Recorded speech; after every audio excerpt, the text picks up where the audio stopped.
Guys welcome to my YouTube channel. ನೋಡ್ಕೊಳ್ಳಿ, labour card ಮಾಡಿಸ್ಬೇಕಂತ ಇರೋರು ಮಾಡಿಸ್ಬೋದು. ಇವಾಗ ಬಿಟ್ಟಿದ್ದಾರೆ, ಅರ್ಜಿನೂ ಕೂಡ ಹಾಕ್ಬೋದು. ಲೇಬರ್ ಕಾರ್ಡ್ ಏನಕ್ಕೆಲ್ಲ ಬೇಕಾಗುತ್ತೆ ಅಂತ ನೋಡ್ತಾ ಹೋಗೋಣ ಬನ್ನಿ. ಕಟ್ಟಡ ಮತ್ತು ಇತರೆ ಕೆಲಸ ಮಾಡುವವರಿಗೆ ಇದೀಗ ಸಿಹಿ ಸುದ್ದಿ ತಿಳಿದು ಬಂದಿದೆ. ಹೌದು, ಇದೀಗ ಸರ್ಕಾರದಿಂದ ಅನೇಕ ಯೋಜನೆಗಳು ಜಾರಿಯಾಗುತ್ತಿವೆ.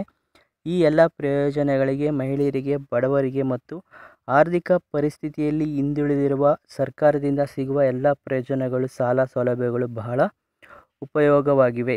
ಇದರಿಂದ ತಮ್ಮ ಸ್ವಂತ ಉದ್ಯೋಗಕ್ಕಾಗಿ ನಡೆಸಿಕೊಂಡ ಜೀವನ ನಡೆಸಲು ಸಹಾಯವಾಗುತ್ತದೆ. ಹಾಗೆಯೇ ಇದೀಗ ಕಾರ್ಮಿಕ ಇಲಾಖೆಯಿಂದ ಹಲವಾರು ಪ್ರಯೋಜನಗಳು ಜಾರಿಯಾಗುತ್ತಿವೆ. ಅದನ್ನು ಹೀಗೆ ಪಡೆಯಲು ಮತ್ತು ಯೋಜನೆಗಳು ಸಂಪೂರ್ಣ ಮಾಹಿತಿಗಾಗಿ ವಿಡಿಯೋಸ್ ನೋಡ್ತಾ ಇರಿ.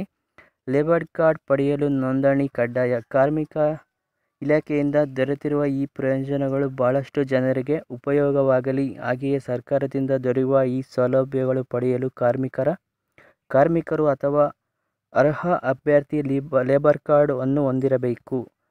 ಆವಾಗ ಮಾತ್ರ ಸರ್ಕಾರದಿಂದ ನೀಡಿರುವ ಎಲ್ಲ ಸೌಲಭ್ಯಗಳು ಪಡೆಯಲು ಸಾಧ್ಯ. ಹಾಗಾಗಿ ಲೇಬರ್ ಕಾರ್ಡ್ ದೊರೆಯಬೇಕೆಂದರೆ ಅಥವಾ ಈ ಯೋಜನೆ ಪಡೆಯಲು ಕಾರ್ಮಿಕ ನೋಂದಣಿ ಕಡ್ಡಾಯವಾಗಿರುತ್ತದೆ ಮತ್ತು ಅವರು ನೋಂದಣಿ ಮೂಲಕ ಪಡೆಯಬೇಕು. ಲೇಬರ್ ಕಾರ್ಡ್ ಪಡೆಯಲು ನೋಂದಣಿ ಆರಂಭ ನೋಡ್ಕೊಳ್ಳಿ. ಈಗಾಗಲೇ ಸರ್ಕಾರದಿಂದ ಜಾರಿಯಾಗಿರುವ ಲೇಬರ್ ಕಾರ್ಡ್ ಮತ್ತು ಅದರ ಅಡಿಯಲ್ಲಿ ದೊರೆತಿರುವ ಪ್ರಯೋಜನಗಳು ಪಡೆಯಲು ನೋಂದಣಿ ಪ್ರಕ್ರಿಯೆ ಆರಂಭವಾಗಿದೆ. ಈ ಒಂದು ನೋಂದಣಿ ಪ್ರಕ್ರಿಯೆ ಈಗಾಗಲೇ ಶುರುವಾಗಿದ್ದು, ನೋಂದಣಿ ನಡೆದಿರುವ ಸ್ಥಳ ಮತ್ತು ದಿನಾಂಕ ವಿವರ ಈ ಕೆಳಗೆ ನೀಡಲಾಗಿದೆ. ಸ್ಥಳ: ಬೆಂಗಳೂರು ನಗರ. ಸ್ಥಳದಲ್ಲಿ ಕಟ್ಟಡ ಮತ್ತು ಇತರೆ ನಿರ್ಮಾಣ ಕಾರ್ಮಿಕರ ನೋಂದಣಿ ಅಭಿಯಾನ ನಡೆಯುತ್ತಿದೆ. ನೋಂದಣಿ ಪ್ರಕ್ರಿಯೆ ಮಾಡಲು ಹಿರಿಯ ಕಾರ್ಮಿಕರು ನಿರೀಕ್ಷಿಸಿದ ಕಚೇರಿಯಲ್ಲಿ ಭೇಟಿ ನೀಡಿ. ದಿನಾಂಕ 30ನೇ ಡಿಸೆಂಬರ್ 2023 ರಿಂದ 31ನೇ ಮಾರ್ಚ್ 2024 ವರೆಗೆ ಲೇಬರ್ ಕಾರ್ಡ್ ನೋಂದಣಿ ಮಾಡಬೇಕು. ಇದರಲ್ಲಿ ಹಲವಾರು ಯೋಜನೆಗಳು ಜಾರಿಯಾಗಿದೆ, ನೋಡ್ಕೊಳ್ಳಿ. ಅರ್ಹ ಅಭ್ಯರ್ಥಿಗಳು ಲೇಬರ್ ಕಾರ್ಡ್ ಅನ್ನು ನೋಂದಣಿ ಮಾಡುವ ಮೂಲಕ ಪಡೆದುಕೊಂಡ ಈ ಕೆಳಗಿನ ನೀಡಲಾದ ಎಲ್ಲ ಯೋಜನೆಗಳ ಸೌಲಭ್ಯವನ್ನು ಪಡೆಯುವುದು: ಅಪಘಾತ ಪರಿಹಾರ, ಪ್ರಮುಖ ವೈದ್ಯಕೀಯ ವೇತನ, ತಾಯಿ ಮತ್ತು ಮಗು ಸಂಧಾನ, ಇದೆಲ್ಲ ನೋಡ್ಕೊಳ್ಳಿ. ಇಷ್ಟು ನಿಮಗೆ ಉಚಿತವಾಗಿ ಸಿಗುತ್ತೆ. ಉಚಿತ ಸಾರಿಗೆ ಬಸ್ ಪಾಸ್ ಸೌಲಭ್ಯ.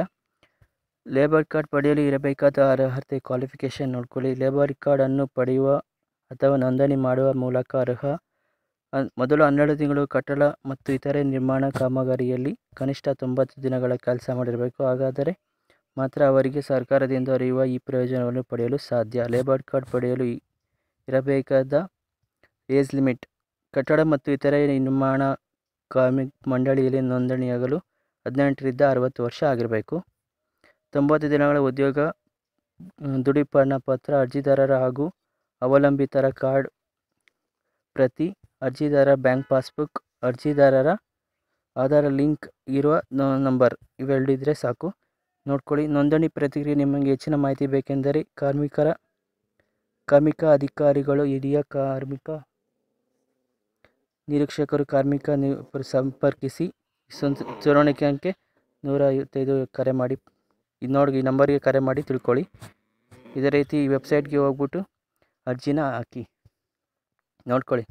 ವಿಶೇಷ ಸೂಚನೆ: ಕಟ್ಟಡ ಕಾರ್ಮಿಕದಲ್ಲಿ ನಕಲಿ ದಾಖಲಾತಿ ಸೃಷ್ಟಿಸಿ ಮಂಡಳಿಯಲ್ಲಿ ನೀಡಿರುವ ಕಾರ್ಮಿಕರ ಗುರುತಿನ ಚೀಟಿ ಪಡೆದು ಸೌಲಭ್ಯವನ್ನು ಪಡೆಯುವುದು ಶೈಕ್ಷಣಿಕ ಅಪರಾಧ. ಕಾನೂನು ರಹಿತ ಕ್ರಮ ಜಾರಿಯಾಗುತ್ತದೆ ಎಂದು ಇಲಾಖೆಯಿಂದ ಎಚ್ಚರಿಕೆ ಬಂದಿದೆ. ನೋಡ್ಕೊಳ್ಳಿ.